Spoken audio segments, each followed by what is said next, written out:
ಪಂಚಮಸಾಲಿ ಸಮುದಾಯದ ಹೋರಾಟದ ಕುರಿತಂತೆ ಬಿಗ್ ಬ್ರೇಕಿಂಗ್ ನ್ಯೂಸ್ ಬರ್ತಿದೆ.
ಎರಡು ಎ ಮೀಸಲಾತಿಗೆ ಆಗ್ರಹಿಸಿ ಲಿಂಗಾಯತ ಪಂಚಮಸಾಲಿ ಸಮುದಾಯದ ಹೋರಾಟ ತೀವ್ರ ಸ್ವರೂಪವನ್ನ ಪಡೆದುಕೊಂಡಿದ್ದು, ಬೆಳಗಾವಿಯ ಸುವರ್ಣ ಸೌಧಕ್ಕೆ ಮುತ್ತಿಗೆಯನ್ನ ಹಾಕಲು ಯತ್ನಿಸಿದ್ರು. ಈ ವೇಳೆ ಪೊಲೀಸರು ಪ್ರತಿಭಟನಾಕಾರರನ್ನ ನಿಯಂತ್ರಿಸುವುದಕ್ಕೆ ಲಾಠಿ ಚಾರ್ಜ್ ಅನ್ನ ನಡೆಸಿದ್ದಾರೆ.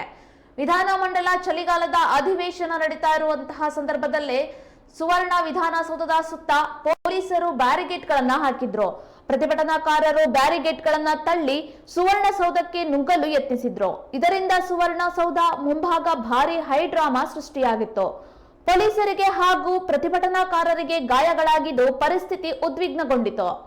ಬಸವ ಜಯ ಮೃತ್ಯುಂಜಯ ಸ್ವಾಮಿ ನೇತೃತ್ವದಲ್ಲಿ ಪಂಚಮಸಾಲಿ ಸಮಾಜ 2A ಮೀಸಲಾತಿಗೆ ಆಗ್ರಹಿಸಿ ಪ್ರತಿಭಟನೆ ನಡೆಸ್ತಾ ಇದ್ದು, ಇಂದು ಟ್ರ್ಯಾಕ್ಟರ್ ರ್ಯಾಲಿಯ ಮೂಲಕ ಸುವರ್ಣಸೌಧಕ್ಕೆ ಮುತ್ತಿಗೆ ಹಾಕೋದಕ್ಕೆ ಯತ್ನಿಸಿದ್ರು. ಈ ವೇಳೆ ಪೊಲೀಸರು ಮತ್ತು ಪಂಚಮಸಾಲಿ ಸಮುದಾಯದ ನಡುವೆ ತಳ್ಳಾಟ ನೂಕಾಟ ನಡೆದಿದೆ. ಆಕ್ರೋಶಗೊಂಡಂತಹ ಪ್ರತಿಭಟನಾಕಾರರು ಸರ್ಕಾರಿ ವಾಹನಗಳು, ಶಾಸಕರು ಮತ್ತು ಎಂಎಲ್ಸಿಗಳಿಗೆ ಸೇರಿದ ವಾಹನಗಳ ಮೇಲೆ ಕಲ್ಲು ತೂರಾಟ ನಡೆಸಿದ್ರು. ಕಲ್ಲು ತೂರಾಟದಲ್ಲಿ 20ಕ್ಕೂ ಅಧಿಕ ಪೊಲೀಸರಿಗೆ ಗಾಯಗಳಾಗಿದ್ದು, 50ಕ್ಕೂ ಅಧಿಕ ಹೋರಾಟಗಾರರು ಗಾಯಗೊಂಡಿದ್ದಾರೆ. ಪರಿಸ್ಥಿತಿ ಕೈ ಬೀರ್ತಾ ಇರೋದನ್ನ ಗಮನಿಸಿದಂತಹ ಹೆಚ್ಚುವರಿ ಪೊಲೀಸ್ ಮಹಾನಿರ್ದೇಶಕ ಆರ್ ಹಿತೇಂದ್ರ ಅವರು ಲಾಠಿ ಚಾರ್ಜ್ಗೆ ಆದೇಶಿಸಿದ್ದಾರೆ. ಲಾಠಿ ಚಾರ್ಜ್ನಲ್ಲಿ ಹಲವಾರು ಪ್ರತಿಭಟನಾಕಾರರು ಗಾಯಗೊಂಡಿದ್ದು, ಅವರನ್ನ ಆಸ್ಪತ್ರೆಗೆ ರವಾನಿಸಲಾಗಿದೆ.